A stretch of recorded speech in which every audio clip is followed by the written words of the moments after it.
तो नारी शक्ति वंदन अधिनियम को लेकर आज की ये सबसे बड़ी खबर है और इसी बड़ी खबर पर बातचीत के लिए इस वक्त केंद्रीय मंत्री अनुप्रिया पटेल हमें ज्वाइन कर चुकी हैं। टीवी9 भारतवर्ष को वक्त देने के लिए बहुत बहुत शुक्रिया अनुप्रिया जी आपका। और इस बिल को लेकर जिस तरीके से चर्चा हो रही है उसमें सबसे पहला और महत्वपूर्ण सवाल, कब लागू होगा ये बिल?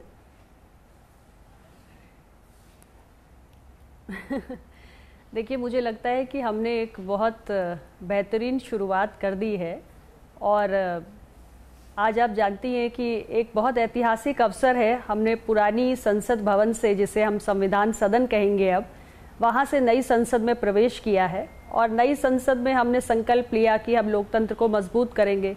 तो लोकतंत्र आधी आबादी की मजबूती के बिना तो मजबूत नहीं होगा। तो पहले दिन नई संसद से बहुत शानदार संदेश किया है। महिला आरक्षण विधेयक को हमने इंट्रोड्यूस किया है और इसको पारित करने की पूरी प्रक्रिया है। आप जानते हैं कि इसमें स्पष्ट रूप से बताया गया है कि डिलिमिटेशन के उपरांत हम ये जो इस बिल का जो उद्देश्य है उसको प्राप्त कर पाएंगे।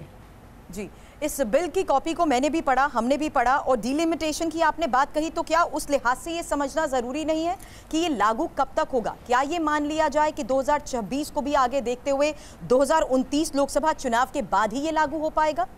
ये सवाल इसलिए क्योंकि ये कुछ ऐसे सवाल हैं जिनका जवाब इस बिल के तहत जानना बहुत जरूरी है।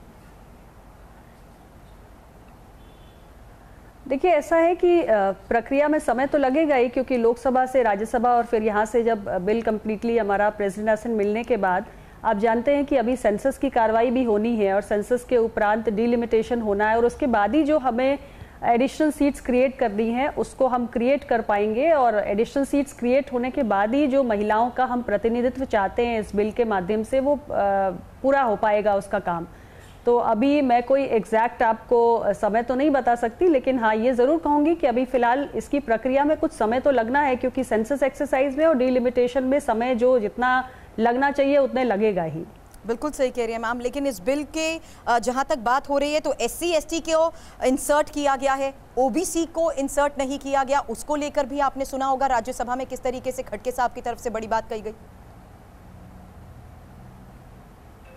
देखिए, सबसे बड़ी बात यह है कि इस वक्त हमारे देश में हम विमेन लेड डेवलपमेंट मॉडल की बात कर रहे हैं, यानी महिलाओं को हमें आगे रख के काम करना है और महिलाएं आज अपने अधिकारों के प्रति बहुत जागरूक हो चुकी हैं। तो महिलाओं को हमें स्टेट के और पार्लियामेंट के लेजिस्लेचर्स पे भी लाना है। ये विषय जो आपने उठाया है कि उसमें दबे कुचले वंचित समाज की जो महिलाएं हैं उनको भी भागीदारी मिले, इसकी मैं पक्षधर भी हूँ और ये बात सही भी है। और मुझे पूरा विश्वास है कि मोदी जी की सरकार में हमेशा ध्यान रखा गया है। बहुत सारे ऐसे मसले OBC के हितों से जुड़े रहे हैं जिस पर समय समय पे उन्होंने समाधान निकाले हैं। तो मुझे लगता है कि इस बिल के माध्यम से भी जब हम महिलाओं को भागीदारी देने के लिए उस दिशा में आगे बढ़ रहे हैं तो हमारे जो वंचित तबके की महिलाएं हैं वो इसमें पीछे ना रह जाएं। इसके बारे में भी ज़रूर कुछ ना कुछ प्रधानमंत्री जी इसकी चिंता करेंगे, अभी मैं ऐसा ही उम्मीद कर सकती हूँ। मैम, इस बिल का भी कहे कि इतिहास रहा है कि किस तरीके से इसके कानून में बनने से पहले भी एक बड़ी प्रक्रिया जरूर है, लेकिन इस बीच आज ही सदन में बिल आने के बाद जिस तरीके से विपक्ष अब इसको लेकर सवाल उठा रहा है, क्या सहमति बन पाएगी लगता है?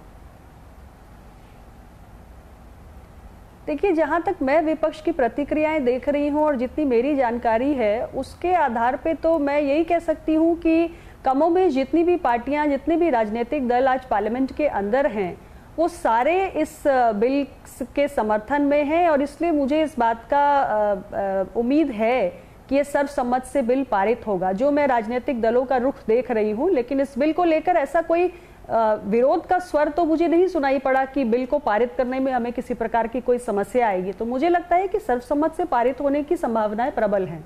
बिल्कुल, लेकिन अब जिस तरीके से आपने नए सदन की बात की है, नई सदन नए अध्याय की शुरुआत कहना भी इसे गलत नहीं होगा। आप खुद आज सदन में मौजूद रही, आपका अनुभव कैसा रहा? क्योंकि ये पहला दिन जिसकी पूरी दुनिया तस्वीर भी देख रही है, लेकिन उसी पहले दिन में ये सबसे महत्वपूर्ण फैसला, वो भी महिलाओं को लेकर।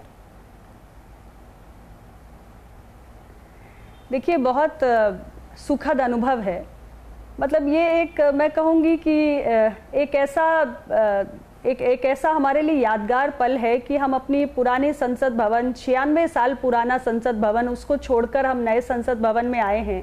State of the art building है, आप लोगों ने भी देखा है, हमने अंदर जाके देखा, बहुत भव्यता से बना है, सारी एडवांस फैसिलिटीज है, हमारी वर्क एफिशिएंसी, प्रोडक्टिविटी बढ़ेगी। उसके बीच में पहले दिन जब हम कार्रवाई की प्रारंभ करते हैं तो हम किसके बारे में सोचते हैं? हम देश की आधी आबादी के बारे में सोचते हैं, हम देश की महिलाओं के बारे में सोचते हैं। इसका मतलब कि महिलाओं को लेकर हमारे दावे या हमारे वादे खोखले नहीं हैं। हम सही मायनों में महिलाओं की चिंता कर रहे हैं और हम चाहते हैं कि ये शानदार सदन जो हमने बनाकर खड़ा करके तैयार किया है, यहाँ पर हमारे देश की महिलाएं भी कम से कम 1/3 नजर आए।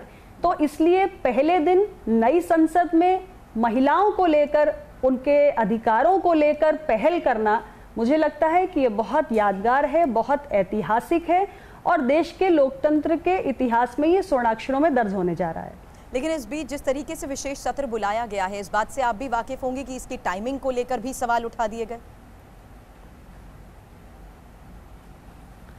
देखिए, सवाल तो वैसे किसी भी विषय पर उठाए जा सकते हैं। अब विशेष सत्र सरकार बुला सकती है, इस सरकार का संवैधानिक अधिकार है। और अब जब विशेष सत्र प्रारंभ हो गया है तो हमारे जितने विपक्ष के साथी थे, जिन्हें आपत्ति भी हो रही थी, वो देख रहे हैं कि सत्र का मकसद बहुत पुनीत है। हमें पुराने संसद भवन से नए संसद भवन की यात्रा प्रारंभ करनी थी, हमने उस उद्देश्य से बुलाया। और नए संसद में भवन में जाकर हम पहले दिन देश के लोकतंत्र के इतिहास में इतना बड़ा फैसला कर रहे हैं, यानी इतनी बड़ी हमने शानदार और सराहनीय शुरुआत की है, उसको भी विपक्ष के साथियों ने देखा। तो मुझे लगता है कि जिस किस्म का भी अंदेशा या जिस किस्म के भी प्रश्न उन्होंने खड़े किए विशेष सत्र के आहूत होने के परिप्रेक्ष्य में, आज उन सब पे विराम लग गया है। और कहीं ना कहीं वो स्वयं भी इस बात को स्वीकारे मुक्त स्वर से या नहीं, किंतु उन्हें ये विश्वास जरूर होगा कि एक साफ सुथरी और स्पष्ट नियत से राष्ट्रहित में इस सत्र को बुलाकर हमने कुछ अच्छा ही देश के लिए करने की कोशिश की है। मैम, क्योंकि मैं विपक्ष की बात कर रही हूँ तो विपक्ष ने तो साफ कह दिया कि महिलाओं के साथ ये विश्वासघात हुआ है। एक क्रोनोलॉजी समझाने की कोशिश की है नारी शक्ति वंदन अधिनियम को लेकर, क्योंकि सेंसस एक्सरसाइज की बात थोड़ी देर पहले आपने भी की। उसी तरीके से सवाल उठाते हुए ये कहा गया है कि जनगणना भी कब होगी ये नहीं पता है, और जनगणना कब होगी इसकी क्योंकि कोई जानकारी नहीं है, उस आधार पर इसके लागू होने को लेकर भी स्पष्ट तौर पर कुछ नहीं कहा गया। देखिए, विपक्ष की अपनी चिंता है, मैं उससे इनकार नहीं कर रही हूं। अभी सेंसस कब होने जा रहा है इस संबंध में जरूर उनके मन में एक आशंका उत्पन्न हुई होगी, लेकिन जैसा कि मैंने कहा कि विशेष सत्र को, उसके उद्देश्य को लेकर के भी उनके मन में एक आशंका थी, तो आज उसका समाधान हुआ। उसी प्रकार से मुझे लगता है कि सेंसस को लेकर या डिलिमिटेशन को लेकर जो उनकी चिंताएं हैं, उनको भी जल्दी विराम लगेगा। सरकार का जो एक्शन प्लान है वो उनके सामने भी आएगा। और सेंसस एक्सरसाइज को हम बहुत दिनों तक होल्ड पे नहीं रख सकते हैं। सरकार एक विधेयक लाई है, एक पुनीत उद्देश्य से लाई है, और मैं यही कह सकती हूँ, उनको आश्वस्त कर सकती हूँ कि सेंसस और डिलिमिटेशन एक समय से पूरा होगा, और इस हमारे विधेयक का जो उद्देश्य है उसको पूरा करने में सरकार किसी भी तरीके की कोई कोताही नहीं बरतेगी।